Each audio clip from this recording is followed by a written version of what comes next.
Hermanos, recuerdo que en una de mis clases de consejería bíblica, mi profesor, el bien conocido por ustedes, el pastor Félix, recuerdo que el pastor Félix al contar una de sus historias para ilustrar un punto de la clase, él dijo lo siguiente.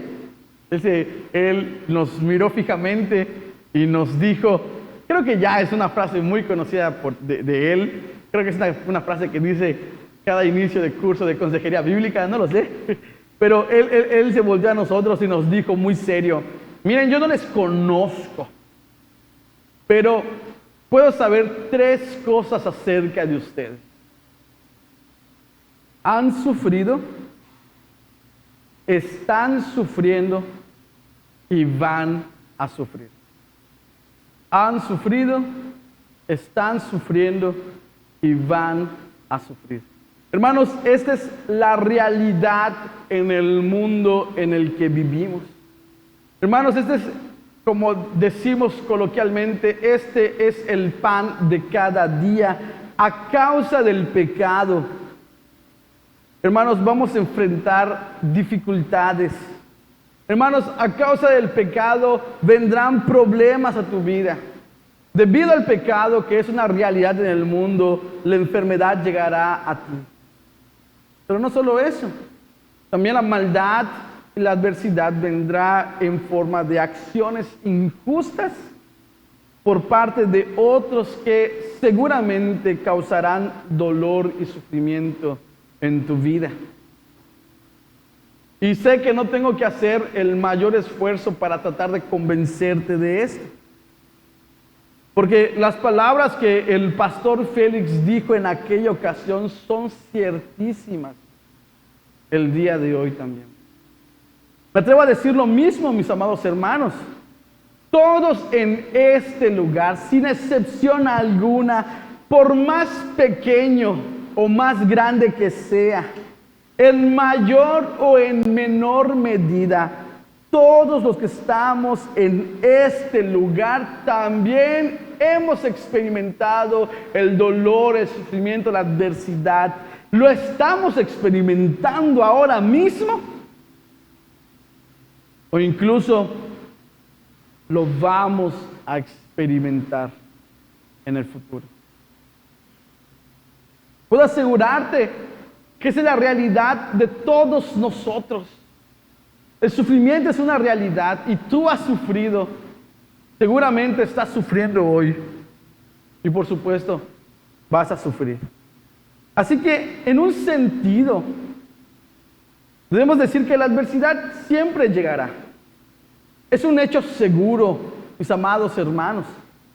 La pregunta que debe ocupar nuestra mente no es si vamos a sufrir o no.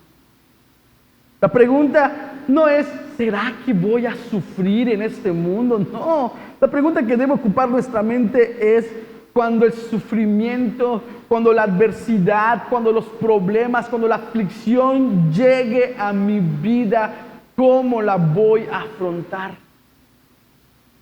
Cuando la adversidad llegue a ti, ¿a dónde irás por refugio, consuelo, protección y salvación?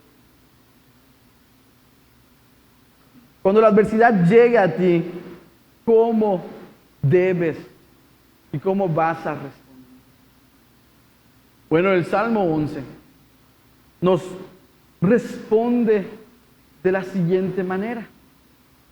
En medio de las aflicciones, en medio de las adversidades, en medio de los problemas, los creyentes en Cristo Jesús deben confiar en su Señor, porque Él reina soberanamente y Él obra para nuestro bien. En medio de las aflicciones, hermanos, en medio de los problemas que vas a afrontar e incluso que seguramente estás afrontando, el Señor nos llama hoy a través del mensaje del Salmo 11 a confiar en Él solamente, porque Él reina soberanamente y obra para nuestro bien. Veremos el desarrollo de esta verdad al considerar 3 puntos que encontramos en nuestro texto. En primer lugar, veremos la declaración de confianza de David. En segundo lugar, exploraremos el gobierno soberano de Dios. Y en tercer lugar, fijaremos nuestros ojos en la obra favorable de Dios para con sus hijos. Bueno, comencemos con el primer punto, la declaración de confianza de David, verso 1 al verso 3. Nuestro salmo comienza de la siguiente manera. En Jehová he confiado, versículo 1. ¿Cómo decís a mi alma que escape al monte cual ave? Porque aquí los malos tienen el arco, disponen sus saetas sobre las cuerdas para asaetear en oculto a los rectos de corazón. Versículo 3. Si fueren destruidos los fundamentos, ¿qué ha de hacer el justo? David, hermanos, se encontraba en grandes problemas, serios problemas. Históricamente, este salmo fue escrito en el tiempo cuando David estaba siendo perseguido por el rey Saúl. David, hermanos, sufría una gran adversidad. Su vida estaba en peligro.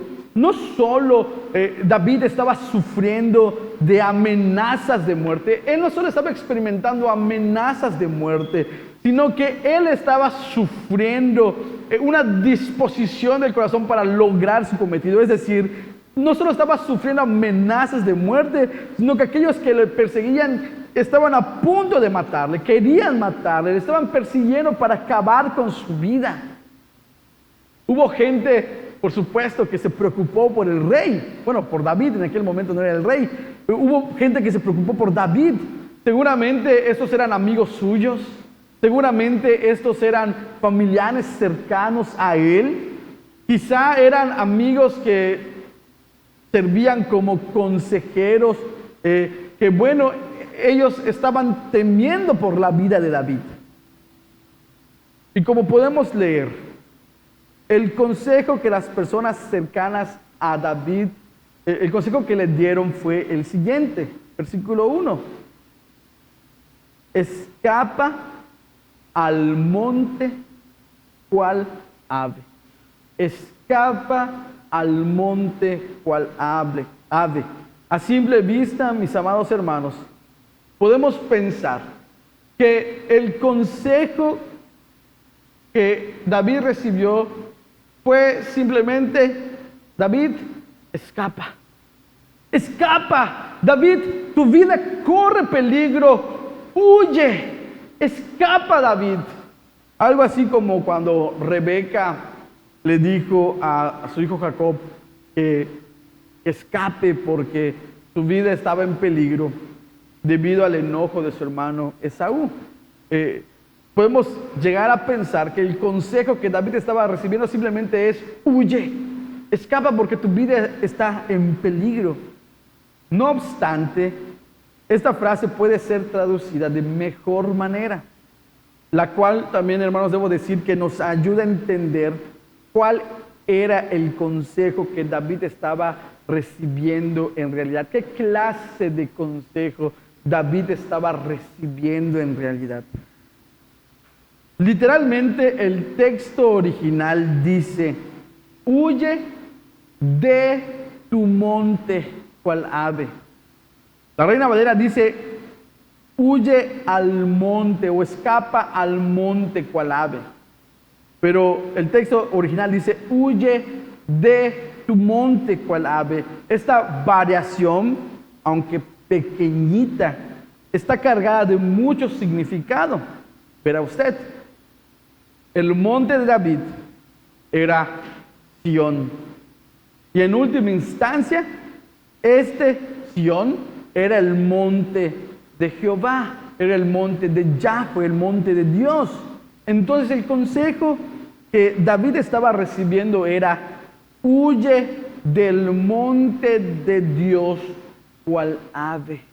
Huye del monte de Dios. Y en una manera más entendible, el consejo era: David, encuentra salvación. David, encuentra refugio en otro lugar fuera de Dios. David, refúgiate. David, protégete en otro lugar fuera de Dios, que no sea Dios. ¿Por qué estos hombres, hermanos, dieron este consejo a David? ¿Qué motivó a estos hombres para dar tal consejo? Bueno, en nuestro salmo nos permite conocer por lo menos dos razones y las encontramos en el verso 2 y en el verso 3. La primera razón era que los enemigos de David tenían todo listo, tenían todo preparado para matarle. En el versículo 2 leemos lo siguiente: porque he aquí, esta es la realidad, he aquí, los malos ya están estirando, tienden el arco, dispone sus saetas, sus flechas sobre la cuerda para asaetear, para lanzar la flecha en oculto a los rectos de corazón. Ellos no solo están deseosos de acabar con su vida, ya tienen estirada la cuerda, o como diríamos, tienen el dedo en el gatillo y ya lo están oprimiendo. La segunda razón era que la presencia de David entre los suyos no serviría de nada útil. En el versículo 3 leemos lo siguiente: si fueren destruidos los fundamentos, ¿qué ha de hacer el justo? Debido al conflicto entre el rey Saúl y David, el reino estaba sufriendo problemas políticos, económicos y militares. Y en ese momento en particular, la solución escapaba completamente de las manos de David. Él no podía hacer nada para arreglar los problemas del reino. Como Matthew Henry comenta, los asuntos del Estado se hallaban en situación caótica debido al odio de Saúl contra David y a la consiguiente mala administración de su gobierno. En esta situación pensaban sus consejeros, los consejeros de David, ¿qué podría él hacer? Hermanos, las razones que estos hombres presentaron, bueno, debemos confesar que para más de uno de nosotros, si no es que para la mayoría o todos de nosotros, podrían sonar muy válidas. La vida de David corría peligro, y uno muy grande. Eran hombres que no solo querían matarlo, lo iban a matar. Ya estaba todo preparado para eso.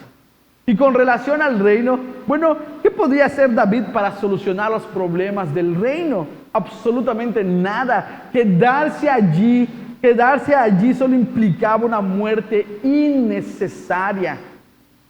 Así que, David, te van a matar. Y David, pues aunque te quedes, ¿qué vas a poder hacer aquí? Así que, bueno, podrían sonar como razones muy válidas para nosotros. Sin embargo, mis hermanos, por más preocupados que hayan estado sus consejeros, por más preocupados que esos hombres estaban con relación a la vida de David, nada justificó ni nada justifica el consejo que le dieron. Quizá la conversación fue algo como lo siguiente. Quizá ellos le dijeron: bueno, mira David, eso de Dios está muy bien.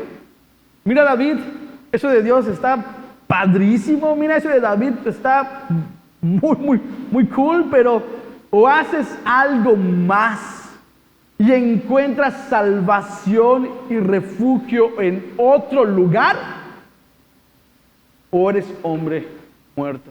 O haces algo más y buscas salvación en otro lado, o mira David, ya no la cuentas.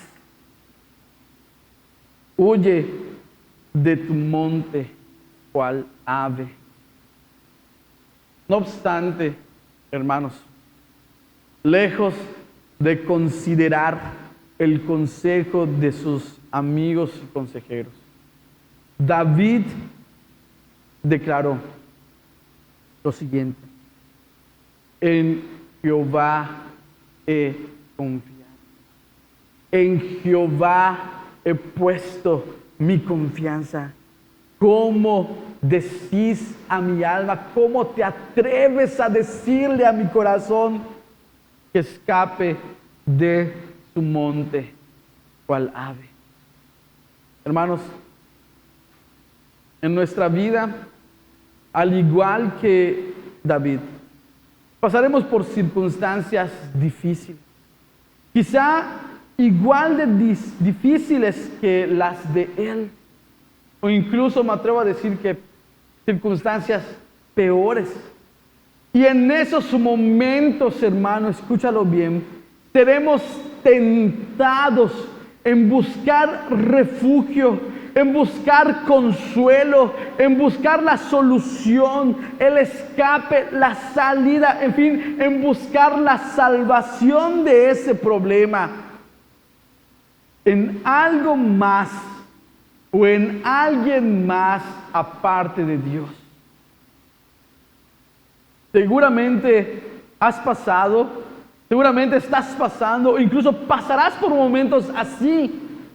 Y ya sea por el consejo de otros, quizás amigos o amigas, como en el caso de David, o quizá por tu propia conciencia, la tentación de huir a otro lugar para encontrar salvación estará presente. Ya sea que alguien más te diga, huye de Jehová, o tu misma conciencia, tu mente te diga, pues o voy a otro lugar o no encuentro solución. Hermanos, la tentación de ir a otro lugar por refugio, salvación, consuelo, escape, salida, estará presente. Mira, quizá no afrontemos, al menos no por el momento, la persecución como David la experimentó. Y por lo tanto, quizá no seamos tentados en guardar, en conservar nuestra vida, en proteger nuestra vida, buscando refugio en otro lugar aparte de Dios. Quizá no sea el caso, la misma circunstancia en nuestras vidas que la de David. Pero ¿qué hay de aquellas adversidades? ¿Pero qué hay de aquellos problemas? ¿Qué hay de aquellos sufrimientos que afrontamos día con día? ¿En dónde te refugias cuando llega la enfermedad? ¿En dónde acudes? ¿A dónde acudes cuando hay escasez? Cuando no alcanza el dinero. ¿A dónde vas por refugio cuando hay problemas en casa? Cuando te sientes solo, cuando experimentas la depresión, cuando tienes problemas en el trabajo, cuando tienes problemas en la escuela, e incluso cuando otros actúan pecaminosamente en tu contra. ¿En dónde te refugias cuando llega la adversidad? ¿Huyes del monte de Dios? ¿Huyes de Él o acudes a su presencia? Piensa, amado hermano, piensa, amada hermana, joven, señorita, niño. Cuando los problemas y las dificultades llegan a tu vida, ¿qué te da mayor seguridad? Cuando las adversidades llegan a tu vida, ¿qué trae seguridad y consuelo a tu vida? ¿Es Dios? ¿O lo es tu dinero, tus posesiones,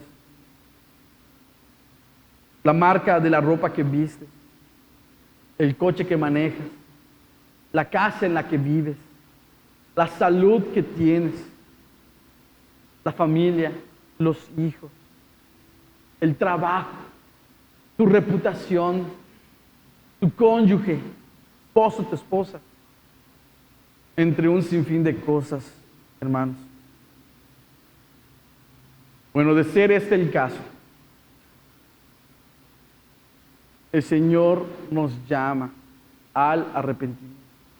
Arrepintámonos, hermanos, todos nosotros, arrepintámonos si estamos huyendo del monte de Dios a otro lugar por protección. Y vengamos a Él confiando en su perdón y en su restauración, porque solo en Él, hermanos, podemos encontrar verdadera seguridad. Hermanos, vengamos a Cristo, vengamos a Dios, confiando en que en su gracia seremos perdonados y restaurados, para que por esa misma gracia de nuestra boca puedan salir las mismas palabras que David dijo a sus consejeros: en Jehová he confiado, en Yahweh he puesto mi confianza. ¿Cómo te atreves a decirle a mi alma que huya de Él? Bueno, luego de declarar su confianza en el Señor, David nos permite ver a través de su salmo las razones por las que él confiaba en Jehová. En primer lugar, David se enfoca en el gobierno soberano de Dios. Y luego, David mira la obra favorable de Dios para con sus hijos. El gobierno soberano de Dios lo encontramos en el verso 4. David dice: Jehová está en su santo templo. Jehová tiene en el cielo su trono. Sus ojos ven, sus párpados examinan a los hijos de los hombres. David, hermanos, presentó una razón fundamental por la cual buscó su refugio en el Señor, la cual es porque Jehová gobierna soberanamente desde el cielo. David, hermanos, miró más allá de sus consejeros. David miró más allá de sus enemigos y sus adversidades. Él miró hacia el Señor. Él levantó sus ojos al cielo y vio el santo templo de Dios. David puso sus ojos en el palacio celestial y declaró que Jehová tiene en el cielo su trono. Esa declaración es muy importante, hermanos, porque el trono de Dios es un símbolo de su gobierno real y de su autoridad para juzgar sobre su creación. Entonces, lo que David está declarando es: Jehová gobierna, Jehová es el rey, Jehová tiene el control. La pregunta que surge es: ¿sobre qué? ¿Sobre quién? Bueno, hermanos, David responde. Versículo 4, el final. Sobre los hijos de los hombres. Esta última frase, sobre los hijos de los hombres, denota lo que en exégesis se llama una parte por el todo. Es decir, David no está diciendo que Dios gobierna únicamente sobre los hijos de los hombres, sobre los hijos, los infantes o sobre las siguientes generaciones de los hombres que se encontraban en ese momento. No. Dios no solo gobierna sobre los hijos de los hombres, sino sobre todos los hombres. Y hermanos, no solo sobre todos los hombres, sino sobre toda su creación. Recuerden, es una parte por el todo. El Señor es soberano. Él es el Rey del universo, quien reina, hermanos, soberanamente, y nada se escapa de Él.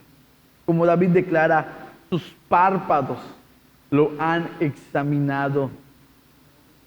Entonces, lo primero que David declara es: hay un Dios en el cielo quien gobierna soberanamente este mundo y cada suceso en él. Hermanos, me atrevo a decir que cuando acudimos a otros refugios, para encontrar salvación, protección y seguridad, es porque somos incrédulos a lo que la palabra dice acerca de nuestro Dios. Mira, tú y yo podemos tener tú podemos tener una teología confesional y al mismo tiempo, bueno, de hecho, hermanos, nosotros tenemos lo que los teólogos han llamado una teología confesional y una teología funcional. Muchas veces esas teologías van de la mano, son congruentes la una a la otra. Sin embargo, en muchas otras ocasiones, nuestra teología confesional y nuestra teología funcional no van de la mano. Podemos decir que creemos algo y vivir de una manera diferente a lo que decimos creer. Podemos decir, yo creo que hay un Dios quien es soberano, quien está en control. Pero cuando vienen las adversidades, cuando llegan los problemas, cuando llega el sufrimiento, el dolor a nuestras vidas, nuestra teología funcional sale a flote y demuestra que está muy lejos o es diferente a lo que decimos creer. Actuamos de manera diferente a lo que decimos creer, hermanos. De hecho, como algunos teólogos han dicho, en este lado del mundo nosotros vivimos una teología funcional deísta. Es decir, decimos creer que existe un Dios soberano, pero vivimos de tal manera que pareciera que nada tiene que ver con los aspectos de nuestra vida diaria. Él está en el cielo, lo decimos con firmeza, donde sea que esto esté. Pero Dios no tiene nada que ver con los asuntos cotidianos de mi vida. Y quizá no nos atrevamos a decir esas palabras tal cual acabo de decir. Pero basta con reflexionar en cómo vivimos para descubrir que lo que hacemos es muy diferente a lo que confesamos. La forma en la que vivimos es muy diferente a lo que declaramos cada domingo cuando estamos juntos, congregados en este lugar. Hermanos, cuando no creemos que Dios es soberano, cuando no creemos que Él está en el control, nosotros vamos a querer tomar el control. Vamos a querer solucionar los problemas a nuestra manera. Sin embargo, David nos recuerda que Dios está en el trono gobernando soberanamente y nos anima a todos nosotros, amados hermanos, y también nos exhorta a confiar plenamente en Él.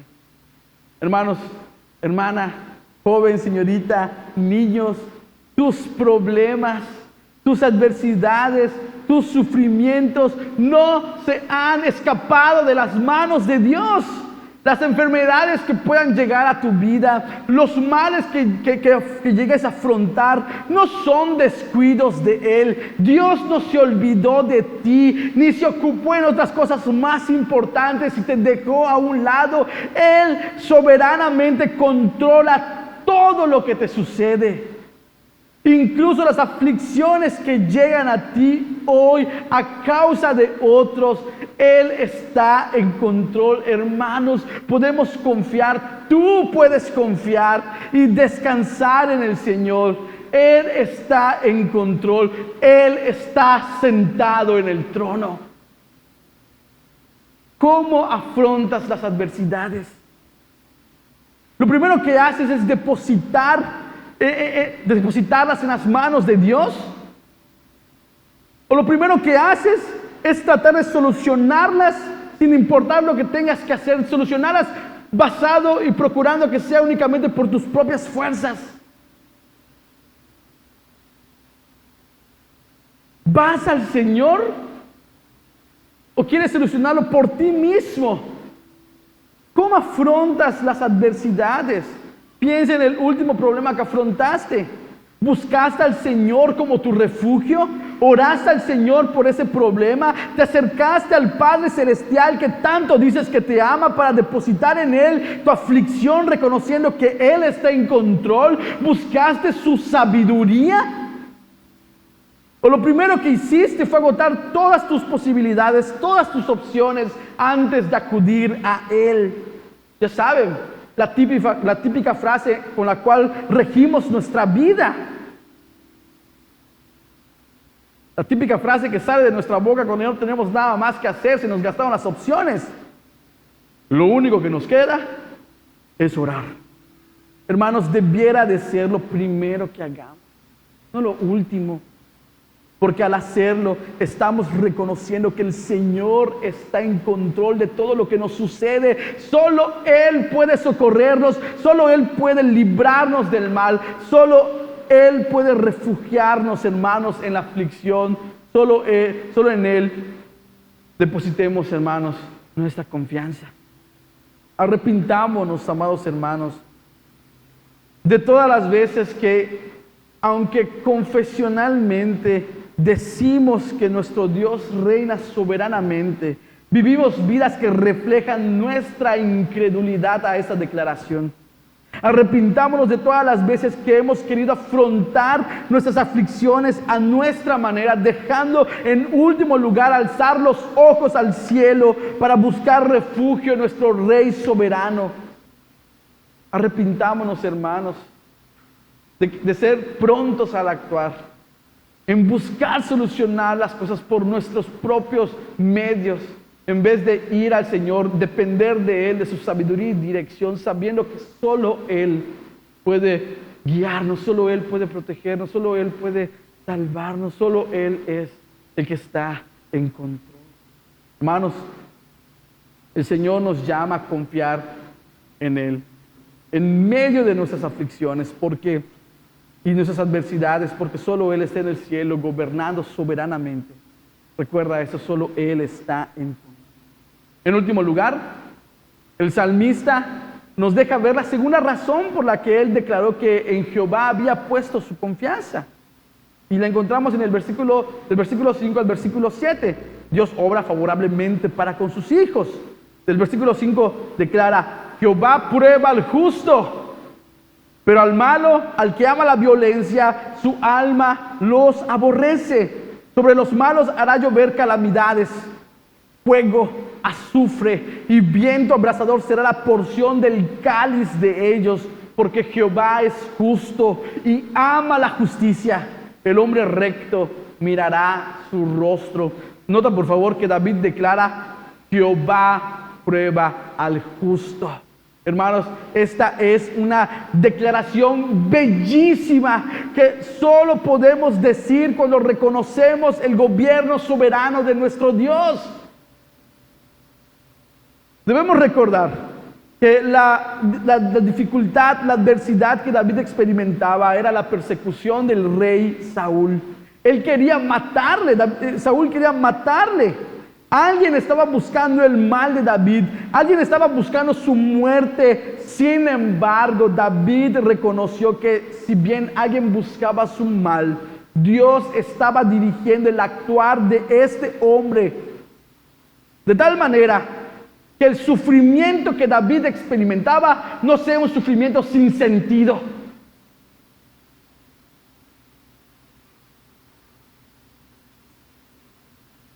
Dios, hermanos, soberanamente le había dado propósito a su sufrimiento. Dios estaba probando a David. Dios soberanamente estaba dirigiendo la maldad. Dios soberanamente estaba dirigiendo el pecado de Saúl para cumplir su propósito en David. Hermanos, Dios ama a sus hijos y nunca permitirá, escúchalo bien, que las adversidades que lleguen a sus vidas sean en vano. Si algo malo te está pasando, si la adversidad ha llegado a tu vida, escucha bien, puedes confiar en que Dios estará dirigiéndola para tu bien. Para probarnos, dice David. Bueno, ¿qué es lo que Dios quería probar en David? ¿Acaso Dios no podía saber lo que había en el corazón de David sin estos medios? ¿Acaso Dios no conocía cuál era la condición del corazón de su siervo? ¿Qué es lo que Dios quería probar? ¿Qué es lo que Él quería saber de David? ¿Acaso, de nueva cuenta, acaso Dios no conocía cuál era la condición del corazón de su siervo? Por supuesto que sí. Hermanos, cuando Dios prueba tu corazón, cuando Dios prueba nuestro corazón, no es para que Él llegue a una conclusión sobre nosotros. Él conoce lo profundo de nuestros corazones, sus ojos, sus párpados, como dice el Salmo, ya nos han examinado. Cuando Dios nos pone a prueba entonces, es para que tú y yo, para que sus hijos sean transformados más y más a su carácter y aprendamos a depender solamente en Él. Eso es lo que enseña Pablo, el apóstol Pablo en Romanos 8, versículo 28 al 29.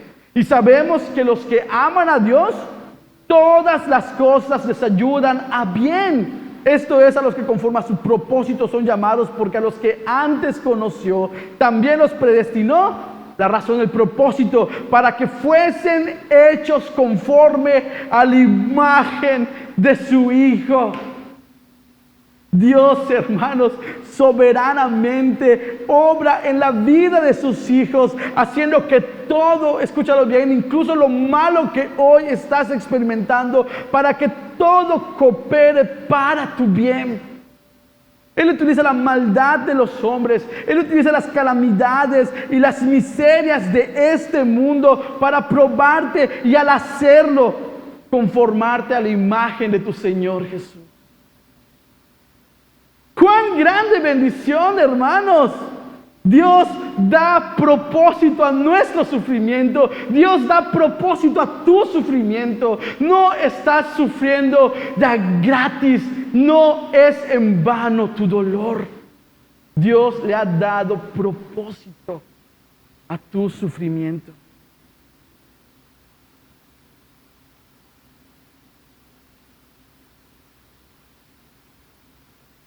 Y la gracia de nuestro Señor sobreabunda. Escucha lo que también David declaró en el versículo 7. Porque Jehová es justo y ama la justicia. El hombre recto mirará su rostro.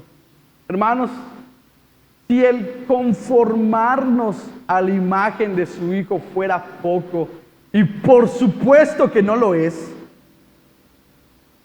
David añade, el hombre recto mirará su rostro. Esta es una expresión, hermanos, que implica dos bellísimas realidades que traen consuelo a la vida del creyente. En primer lugar, Dios, además de dirigir, además de orquestar nuestras adversidades para nuestro bien, Él asegura que su presencia estará con nosotros en medio de ellas para fortalecernos y para guiarnos. Imagina cómo esto cambia completamente el panorama. ¿Alguna vez has caminado solo por un callejón peligroso, por una calle peligrosa?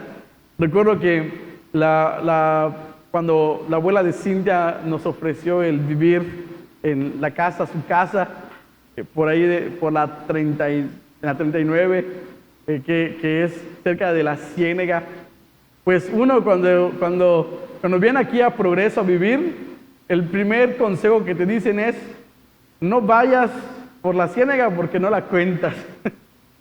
Y recuerdo que cuando pues nos ofrecieron la casa, yo tenía pues cierto temor, y pues hubieron ocasiones en las que caminaba solo por esas calles, y siempre andaba así con miedo, con precaución, aún más porque Ricardo pues siempre nos contaba de problemas allá terribles que sucedían. Me calmé un poquito cuando vi a Natalie caminando solita por esas calles. Dije, no pasa nada, no pasa nada. Pero imagínate caminar por un callejón oscuro. Imagínate caminar por un callejón peligroso. ¿Cómo te sentirías? Más de uno de nosotros, si somos honestos, nos sentiríamos inseguros, desprotegidos. Más de uno de nosotros andaría por esos callejones, por esas calles con miedo. Ahora, pregúntate, ¿cómo te sentirías al caminar en ese mismo callejón, en esa misma calle, siendo escoltado por un guardaespaldas? O por un policía. Creo que entonces la experiencia sería diferente. Creo que sentiríamos muchísimo más seguridad que el estar caminando solos por ahí. Hermanos, ¿cómo el saber que Dios camina con nosotros en medio de nuestras adversidades cambia la forma en la que afrontamos cada una de ellas? ¿Cómo el saber que la presencia de Dios estará con nosotros en medio de nuestras aflicciones y sufrimientos cambia la forma en la que las afrontamos? David entendía muy bien esto. Es por ello que en otro de sus salmos él escribió: aunque ande en valle de sombra de muerte, no temeré mal alguno. ¿Por qué? Porque tú estarás conmigo. Hermano, hermana, señorita, joven, niños, además de usar tus problemas, además de que el Señor usa tus problemas para tu bien, Él te asegura que su presencia estará contigo en medio de tus aflicciones, para fortalecerte y para guiarte. En segundo lugar, esta expresión, el hombre recto mirará su rostro, nos asegura también que al final de nuestros días estaremos con el Señor y le veremos cara a cara. Y es que, hermanos, por causa del pecado, el justo experimentará la muerte. Quizá por una enfermedad, quizá algunos de nosotros moriremos por la vejez, quizá un accidente, o incluso siguiendo la misma figura del Salmo, por la flecha del malvado. Y aún con todo esto, mis hermanos, los creyentes podemos seguir confiando en el Señor, porque al final de nuestros días, la esperanza de mirar su rostro, mirar el rostro de nuestro Señor, será aún más vívida. Hermano, hermana, puedes tener la seguridad que cuando en esta vida cierres tus ojos, los volverás a abrir en la eternidad y verás el rostro de tu Salvador. Hermano, al igual que David, puedes confiar en tu Señor, porque Él le da propósito a tu sufrimiento. Él ha prometido estar contigo en medio de la adversidad y te asegura que al final de tus días le verás cara a cara. Hermanos, a través del Salmo 11, el Señor nos llama a todos nosotros y a cada uno de nosotros a confiar solo en Él. Aún en medio de nuestros problemas y nuestras adversidades, nos llama a confiar solo en Él, porque Él reina soberanamente y obra para nuestro bien. Mira, sin embargo, también debo decir que hay una advertencia.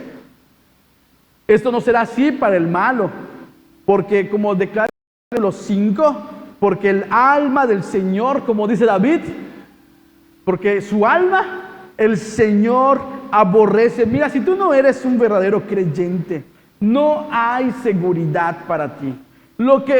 Todo lo que has escuchado y todas las promesas de Dios, debo decir que no son para ti. Lo más que puedes hacer es tratar de buscar un buen refugio fuera del monte de Dios.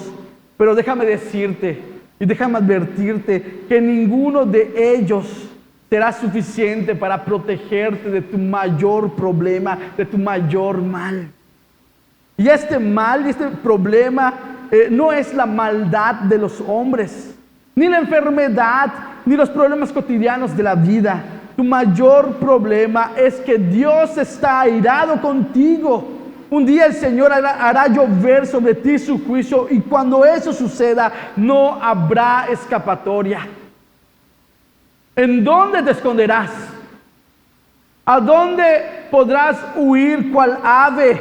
No habrá lugar en este mundo que se escape de la presencia del santo juicio de Dios. Sin embargo, mientras ese día aún no viene, el llamado del Evangelio es que te arrepientas. Arrepiéntete y ven a Cristo Jesús. Mira, el juicio de Dios es descrito en nuestro Salmo, en el versículo 6, como una bebida en un cáliz, como una bebida en una copa. En el día del juicio, Dios hará beber a sus enemigos de esa copa, la copa de su ira, pero tú no tienes que beberla. Si Dios está hablando a tu corazón en esta mañana, ven a Él en arrepentimiento y fe. Cree en la persona y obra de Cristo Jesús, porque Él fue el único justo quien en la cruz bebió la copa de la ira de Dios para que cada uno de sus hijos no la beba. Y que por medio de su sacrificio podamos ser librados de la ira del Padre. Y en su lugar, lejos de ser hijos de ira, ser hijos amados. Y podamos así contemplar el rostro benevolente de Dios. Ven a Cristo Jesús y descansa solo en Él, porque solo en Él y porque solo Él es el verdadero refugio. ¿Tienes alguna duda de lo que esto significa?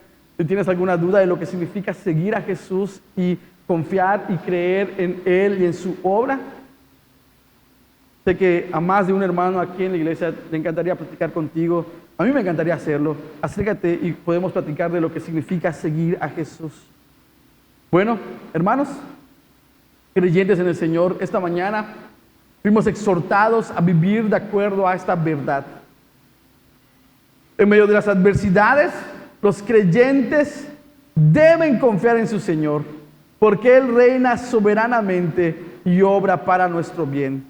Aunque consejos vengan a nosotros, hermanos, aunque consejos vengan a ti y a mí y nos animen a buscar refugio en otro lugar que no sea Dios, confiemos que el Señor es nuestro único refugio, porque nuestro único refugio, cuando la adversidad llega a nuestras vidas y seamos tentados en ir a otro lugar lejos de nuestro Dios, confiemos y dependamos en su gobierno soberano, porque aunque el mal llegue a tu vida, aunque la adversidad llegue a ti, podemos descansar. Puedes descansar en que tu Dios estará obrando todo para tu bien, para conformarte a la imagen de su Hijo. Y te ha prometido que no estarás solo en medio de la aflicción, porque su presencia te acompañará siempre hasta que al final de tus días veas al Señor cara a cara. Vengamos, hermanos, todos nosotros, vengamos a Cristo Jesús y pidamos al Señor que por su gracia y por la obra de su Espíritu nos permita confiar siempre en Él, sabiendo y por supuesto descansando en que aquel que bebió el cáliz de la ira de Dios ha prometido que estará con nosotros todos los días hasta el fin del mundo. Amén.